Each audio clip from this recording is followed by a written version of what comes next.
우리 다 함께 기도하는 마음으로 찬양합니다. 항상 지실케 우리의 마음을 바꾸사 하나님과 함께 하여 주소서.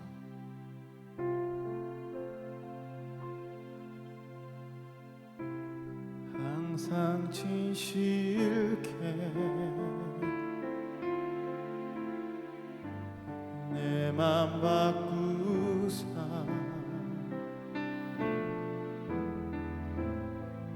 하나님답게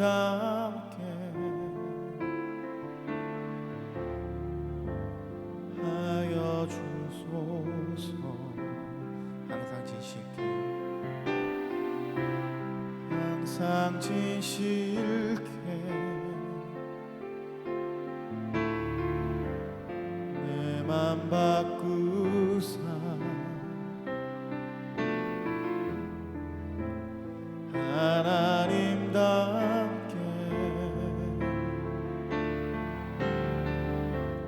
하여 주소서.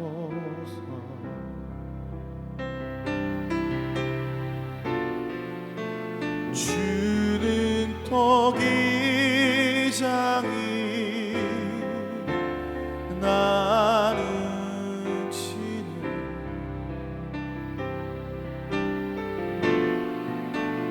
날 빚으소서.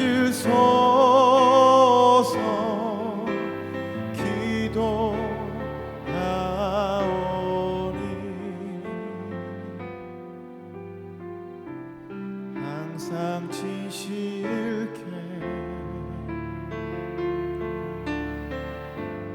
내 맘 바꾸사 하나님답게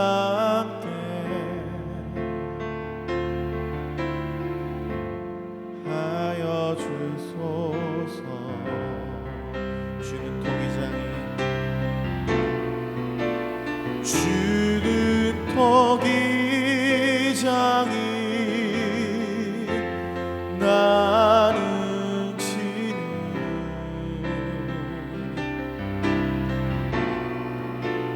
날 빚으소서. 기도하오니 주는 토기장이 주는 토기장이 나는 치는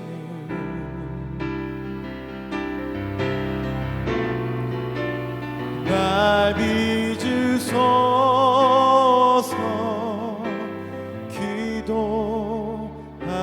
기도하오니 항상 지실게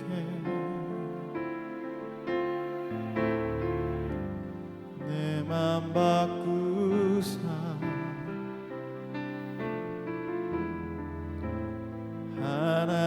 하나님답게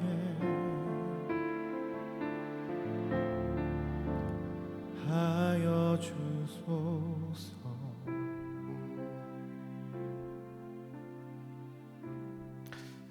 하나님, 오늘도 주님 앞에 나의 영혼을 올려드리며 나아갑니다. 주님, 이 시간 내 영혼을 새롭게 해주시고 또 정결케 해주시고 그렇게 새 영으로 주님 앞에 예배하며 나아갈 수 있도록 이 아침 우리 모두 가운데 성령을 부어 주시옵소서. 오늘도 말씀 가운데 나의 죄를 드러나게 하시고 더 주님 앞에 진실하고 신실하게 살아갈 수 있는 예수님 닮아가는 하루 되게 하여 주옵소서. 예수님의 이름으로 기도합니다. 아멘. 오늘 하나님 말씀은 베드로전서 4장 1절에서 11절까지 말씀입니다. 읽도록 하겠습니다. 그리스도께서 이미 육체의 고난을 받으셨으니 너희도 같은 마음으로 갑옷을 삼으라. 이는 육체의 고난을 받은 자는 죄를 그쳤음이니 그 후로 다시 사람의 정욕을 따르지 않고 하나님의 뜻을 따라 육체의 남은 때를 살게 하려 함이라. 너희가 음란과 정욕과 술 취함과 방탕과 향락과 무법한 우상 숭배를 하여 이방인의 뜻을 따라 행한 것은 지나간 때로 족하도다. 이러므로 너희가 그들과 함께 그런 극한 방탕에 다름질하지 아니하는 것을 그들이 이상히 여겨 비방하나 그들이 산자와 죽은 자를 심판하기로 예비하신 이에게 사실대로 고하리라. 이를 위하여 죽은 자들에게도 복음이 전파되었으니 이는 육체로는 사람으로 심판을 받으나 영으로는 하나님을 따라 살게 하려 함이라. 만물의 마지막이 가까이 왔으니 그러므로 너희는 정신을 차리고 근신하여 기도하라. 무엇보다도 뜨겁게 서로 사랑할지니 사랑은 허다한 죄를 덮느니라. 서로 대접하기를 원망 없이 하고 각각 은사를 받은 대로 하나님의 여러 가지 은사를 맡은 선한 청지기 같이 서로 봉사하라. 만일 누가 말하라면 하나님의 말씀을 하는 것 같이 하고 누가 봉사하라면 하나님이 공급하시는 힘으로 하는 것 같이 하라. 이는 범사의 예수 그리스도로 말미암아 하나님이 영광을 받으시게 하려 함이니 그에게 영광과 권능이 세세에 무궁하도록 있느니라. 아멘. 네, 오늘 하나님의 말씀은 베드로전서 4장 말씀인데요. 이 말씀은 오늘 이제 베드로전서를 쭉 묵상해 오시면 알겠지만 그 당시에 핍박받고 또 순교하고 고난받는 성도들을 위로하며 희망을 주는 그리고 격려하는 그런 말씀입니다. 1절부터 3절까지 쭉 보면 이제 너희가 예수를 만났기 때문에 죄를 그쳤다. 그리고 이제는 앞으로 이전과 같지 않게 하나님의 뜻을 따라서 남은 때를 육체의 남은 때를 사는 거다. 그러니까 이제 하나님 나라 가는 날까지 내가 육체의 남은 때를 하나님의 뜻대로 살아가는 거다. 그러면서 3절에 이런 말씀을 하고 있습니다. 지나간 때로 족하다. 옛날에 이방인의 뜻을 따라 행한 것은 지나간 때로 족하다. 다시 말해서 뭐 그런 말씀하는 분들 있잖아요. 로마서 5장 보면 죄가 더한 곳에 은혜가 넘친다. 그러니까 인간이 죄를 지으니까 원래 뭐 죄를 짓는 게 인간이니까 어쩔 수 없고 또 그때 뭐 하나님의 은혜가 더 크다. 그런 말씀으로 뭐 죄를 합리화하는 건 아니지만 자꾸 변명하는 그럴 수 있는 성도들을 향해서 성경은 단호하게 이렇게 얘기합니다. 이 충분하다. 죄는 충분히 지었고 그렇게 예수 모르고 살아오던 때는 충분히 살았으니까 이제는 그만해라. 그러면서 만물이 7절 보면 만물의 마지막이 가까이 왔다. 그러면서 세 가지를 우리에게 권면하고 있습니다. 사랑하는 여러분, 오늘 첫 번째 권면은 뭐냐? 마지막을 대하는 태도. 마지막에 가까이 왔고 내 육체의 남은 때를 살기 위한 첫 번째 태도는 7절 말씀인데요. 만물이 마지막에 가까이 왔으니 그러므로 너희는 정신을 차리고 근신하여 기도하라 라고 말하고 있습니다. 여러분, 이 사단에 분명히 내가 예수를 만났으면 변화돼야 되잖아요. 변화돼야 되고 변화된 삶을 살고 이전과 다 같이 돌아갈 수가 없어요. 근데 왜 그것이 그렇게 힘들까? 변화된 삶을 막는 게 많다는 거예요. 왜 그렇게 힘들까? 사단의 유혹이라는 것이 그렇게 힘들기 때문에 그래요. 사단의 유혹이 아주 매력적으로 오는 거예요. 차라리 막 혐오스럽고 무섭고 피하고 싶고 이런 모습이면은 사단의 유혹을 이길 수 있는데 사단의 유혹은 내가 제일 좋아하는 모습, 내가 지금 듣고 싶은 말, 내가 간절히 지금 원하는 거 그런 거다 보니까 내가 정신을 차리지 않으면 누구나 쓰러지게 되는 거죠. 사단은 그렇게 얘기합니다. 지금은 아니야. 이 정도는 괜찮은 거야. 뭐 그렇게까지는 안 해도 돼. 일단 네가 잘 돼야지. 태초에도 그렇고 지금도 그렇고 그런 식으로 우리에게 유혹을 해옵니다.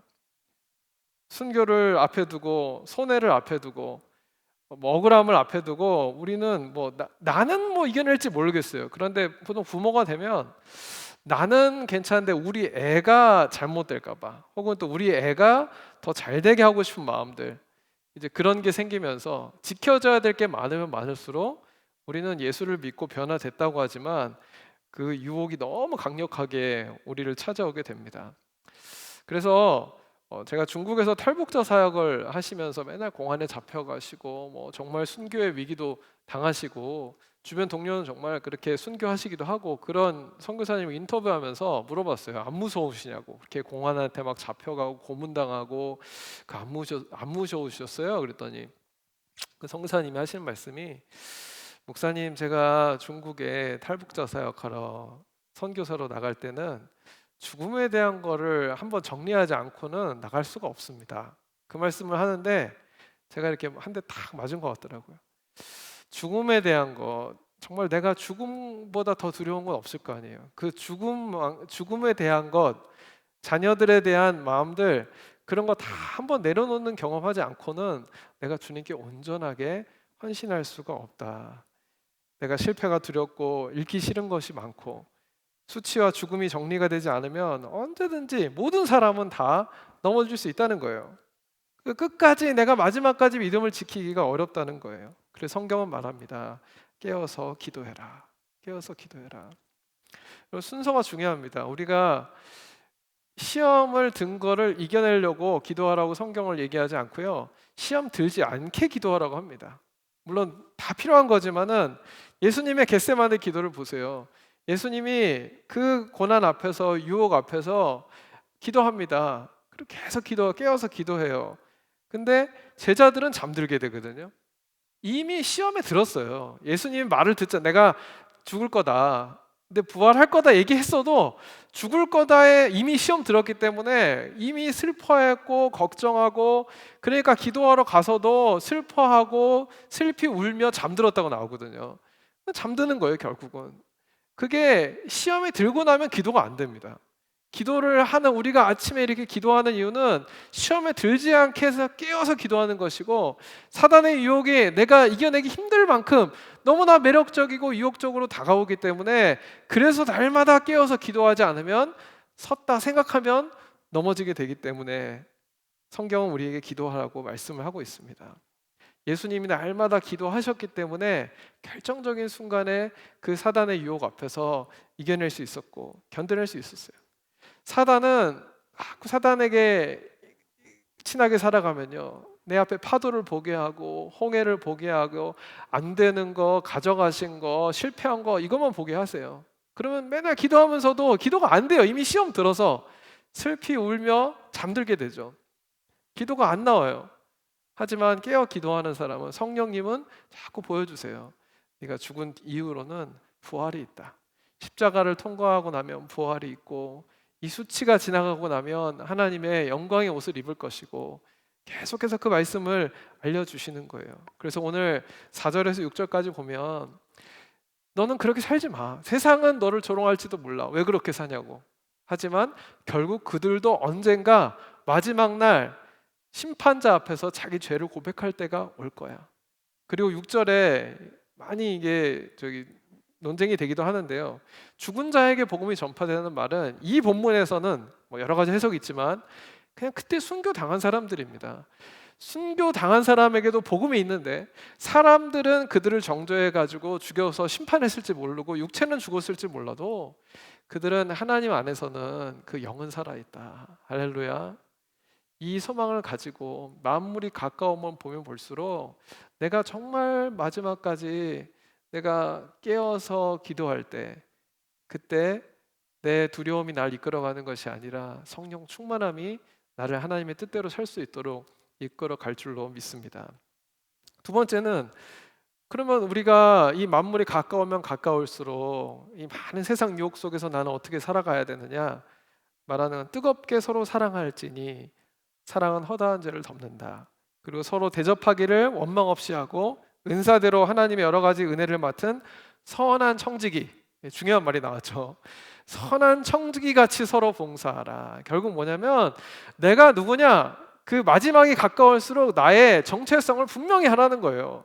내 정체성은 그냥 구원받고 겨우 구원받은 사람으로 사는 게 아니라, 나는 선한 청지기 같이 은혜를 맡은 자가 돼서 사랑하며 살고 살리며 살고 섬기며 살고, 그리고 서로 섬기며 살라고 하나님 우리를 교회로 부르셨고 또 세상으로 보내십니다.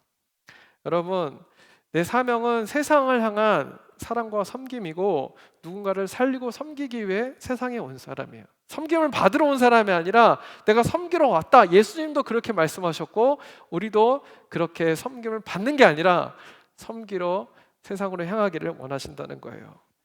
사랑하는 여러분, 그래서 교회는 아픈 사람이 와서 치유만 받는 곳이 아닙니다. 이곳에는 오늘 말씀한 대로 서로 섬기는 법을 배우는 곳이에요. 이 공동체 생활이라는 것은 아무리 교회가 뭐 문제가 많고 불안하고 불안정하고 그래도 왜 교회는 부흥해야 되고 교회 사역이 필요하고 또 교회를 섬겨야 되냐? 이게 지금 제가 여러분한테 교회 섬기를 열심히 섬기 이렇게 또 교회 사역을 시키려고 그러는 게 아니거든요. 공동체 생활을 말하는 거예요. 그냥 사역을 위해서, 일을 위해서 사역을 만들고 사역을 위해서 그냥 사람이 동원돼야 된다면 그거는 성경이 말하는 사역과 봉사는 아닙니다. 근데 공동체 생활은 서로 섬기는 거기 때문에 그 섬김을 통해 우리는 사랑을 훈련하는 거예요. 어떤 영화에도 나왔잖아요. 하나님 나에게 사랑을 주세요 하면 사랑이 뚝 떨어지는 게 아니에요. 사랑을 훈련할 수 있는 기회를 주시죠. 용서를 훈련할 수 있는 기회를 주시고 섬김을 훈련할 수 있는 기회를 주시는데 교회 공동체 안에서 우리는 그것을 배우게 됩니다. 여러분, 내가 교회 사역을 통해서 내가 무슨 사역을 했고 얼마나 많은 사역을 내가 일으켰고 어떤 건물을 세웠고 어떤 프로젝트를 했고 몇백 명에게 예수를 전했고 뭐 다 귀한 일이지만 내가 얼마를 내가 헌금을 했고 다 귀한 일이에요. 그런데 제가 사역을 해보니까 그렇더라고요. 돈도 필요하고 열정도 필요하고 뭐 많은 은사도 필요하고 규모가 크면 좋고 사람이 많으면 많을수록 좋아요. 하지만 결국 남는 게 뭐냐? 남는 거는 그렇게 눈에 보이는 것들이 아니고 어떤 그런 프로젝트와 결과물이 아니고 내 안에 예수님의 사랑이 얼마나 성숙해져. 내가 예수님 안에서 얼마나 내가 예수를 닮아가고 성숙해졌냐. 그거 다 하나 남는 거예요. 바울이 하나님을 향한 열심히 있고 성경 지식이 충만했을 때 사람 많이 죽였어요. 그런데 바울이 정말 예수를 만나고 나서 그가 많은 사역을 했지만 그는 계속 고백하는 게 뭐냐? 나는 나를 이제 십자가에 못 박혔나니 그런즉 이제 나는 내가 사는 것이 아니요 내 안에 그리스도께서 사신 것이라. 아멘. 우리 안에 그런 고백이 있길 원합니다. 내가 서로 섬기는 이 선한 청지기 교회에서 서로 섬기는 훈련, 사랑하는 훈련 하다 보면 중요하지 않은 것들은 그냥 제 전 교회 담임 목사님 늘 그 얘기 하셨거든요. 통과하면 된대요. 패스. 그거 예수님한테 받은 은혜 생각하면 그냥 지금 그거 갖고 막 싸우고 그럴 필요가 없다. 그냥 통과. 사랑은 모든 허물을 덮는다는 게 그건 말이에요. 내 사랑이 덮는다는 게 아니라 예수님 사랑이 크면은 그 정도는 통과할 수 있어요. 교회에서 내가 어떤 훈련을 받습니까? 교회가 그냥 다 뭐 성령 충만하고 뜨거운 예배만 기억이 납니까? 아니잖아요. 나를 상처 주고 때로는 배신하고 뒷담화를 받을 때도 있고 억울할 때도 있고 내가 그럴 때일수록 사랑하는 훈련, 용서하는 훈련, 인내하는 훈련 내가 그런 상황에서도 시험 들지 않고 끝까지 내가 내 자리를 지키는 훈련들 그런 것들이 결국 우리로 하여금 예수님을 더 닮게 하고 이런 능력이 커지면 커질수록 내가 정말 세상을 섬길 수 있는 선한 청지기가 되게 하는 것. 그래서 계속 내가 그렇게 은사를 훈련하고 말씀으로 충만하고 성령으로 충만하고 기도해서 그렇게 세상을 섬길 수 있는 그런 준비를 하는 것이 그런 이 교회가 되는 줄로 믿습니다. 저는 우리 새가족들 또 계실 텐데요. 너무 축복합니다. 많은 사랑 받으시고 또 때로는 내 상처도 치유도 받으시고 회복도 되시고 말씀에 깊이 들어가시고 근데 거기서만 멈추지 마시고 교회 일꾼이 되시고 또 교회 일꾼으로만 멈추지 마시고 거기서 많은 훈련을 받으시면서 공동체 생활 훈련하시면서 그렇게 세상에 나가서 내 삶의 자리에서 예수님의 복음을 전할 수 있는 그런 저와 여러분이 되기를 간절히 축복하고 기도합니다. 마지막은 우리가 11절 말씀 보면은 내가 하나님의 말씀을 하는 것 같이 하고 누가 봉사하려면 하나님이 공급하는 힘으로 해라. 성령 충만하라는 거예요. 성령 충만하라는 거. 내가 나라면 할 수 있는 나라면 할 수 있는 건데 하나님이 시키니까 안 해. 나는 못 하는데 하나님이 시키니까 해. 이 결국은 내가 충만한 사람을 할 수 없고 성령 충만한 사람을 할 수 있어요. 우리는 보통 그리스도의 대사다, 그리스도의 편지다 이렇게 말하잖아요. 외교관이 어디 내 뜻대로 내 마음대로 말을 하겠습니까? 그럼 외교 문제가 터지죠. 그러니까 나는 철저하게 나를 보낸 킹덤 그 뜻에 따라서 하나님의 뜻에 따라 또 예수님의 뜻에 따라 내가 말하고 행동하는 그런 성령 충만한 천국의 품격을 가진 사람. 제가 지난번에 말씀하셨듯이 우리의 스타일은 거룩이잖아요.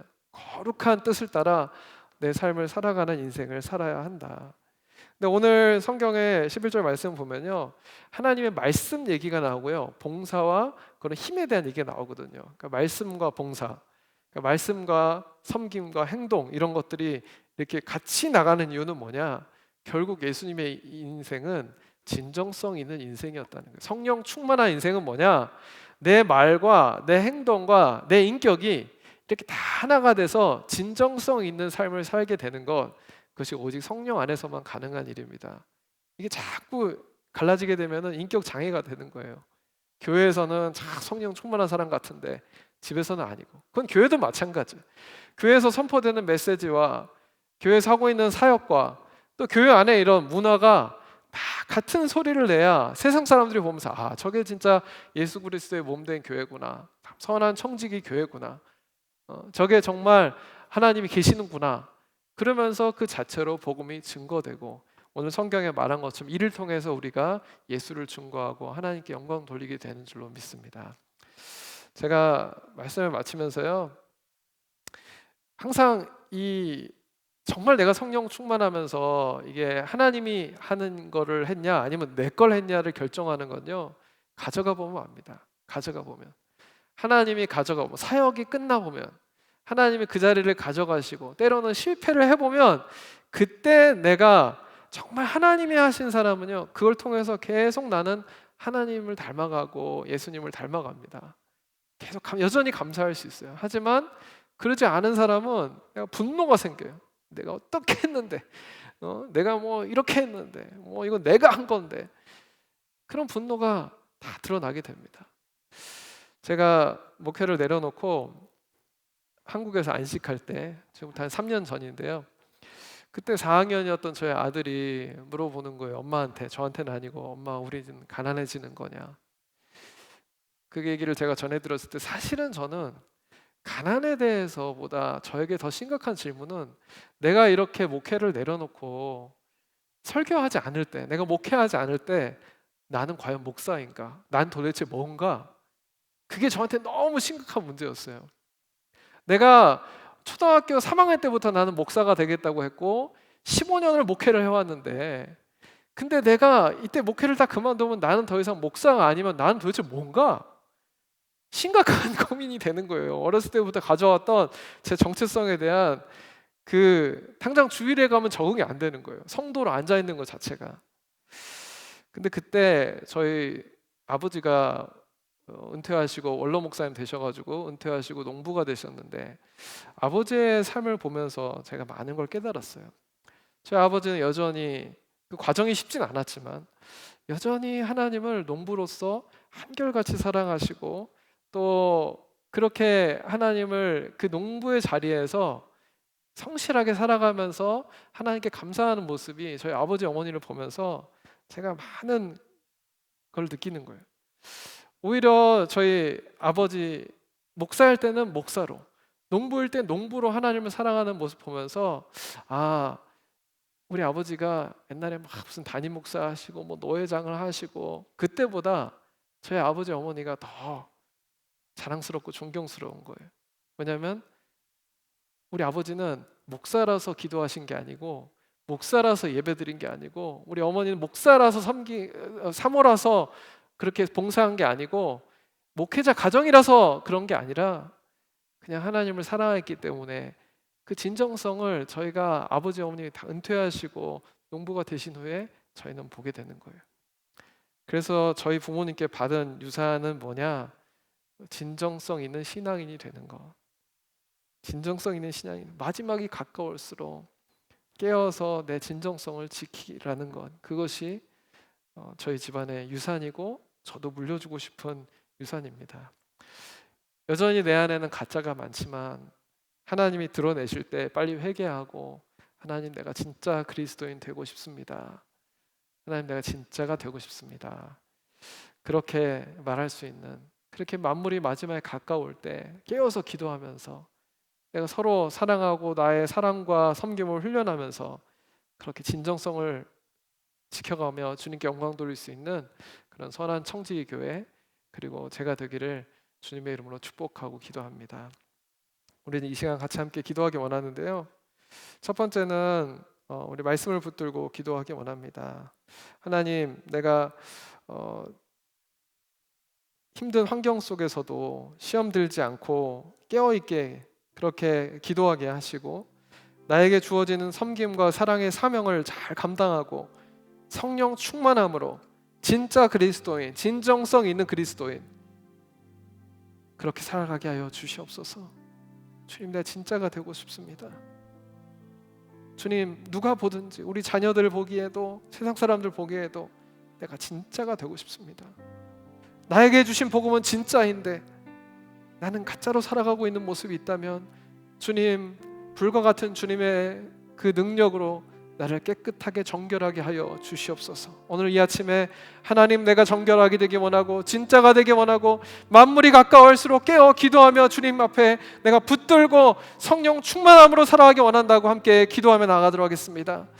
살아계신 하나님, 나를 정결하게 하여 주시옵소서. 나를 진짜가 되게 하여 주시옵소서.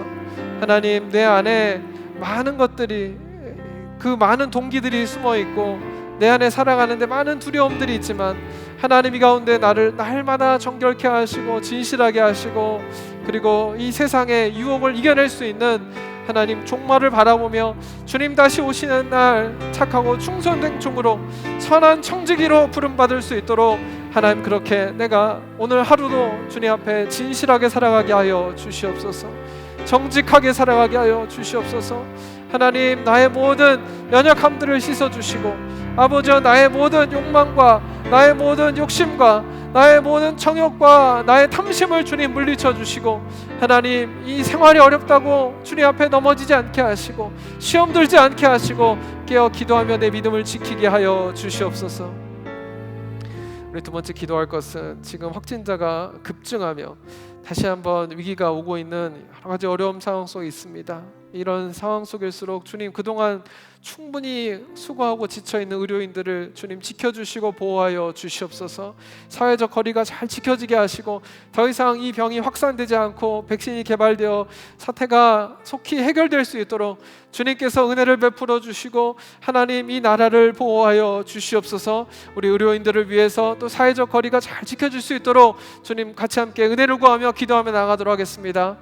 하나님, 전 세계를 덮고 있는 코로나 바이러스로 인하여 많은 사람들이 다시 병이 걸리고 제2의 팬데믹이 다시 오고 있는 이 상황 속에서 주님, 우리는 주님을 부르짖으며 아버지 함께 모여 예배도 할 수 없는 이 상황 속에서 아버지를 붙들고 나아갑니다. 하나님, 이 온라인으로만 소통하는 이 상황들 속에서도 성령 하나님, 우리의 기도를 들어주시고 우리의 하나됨을, 이 기도를 받아주시고 아버지, 이 모든 어려움들이 속히 지나가도록 의료인들을 지켜주시고 보호하시고 또 사회적 거리가 잘 지켜줄 수 있도록 하나님, 서로가 서로를 지켜줄 수 있는 그런 사랑의 훈련이 이 나라와 또 이 사회와 시민들 가운데 하나님, 그렇게 잘 지켜줄 수 있도록 주님 도와주시옵소서. 하나님, 우리 교회에 있는 모든 식구들을 지켜주시고 하나님, 건강을 지켜주시고 우리 다시 만날 그날까지 모두 건강하게 그 자리를 지킬 수 있도록 하나님 도와주시옵소서.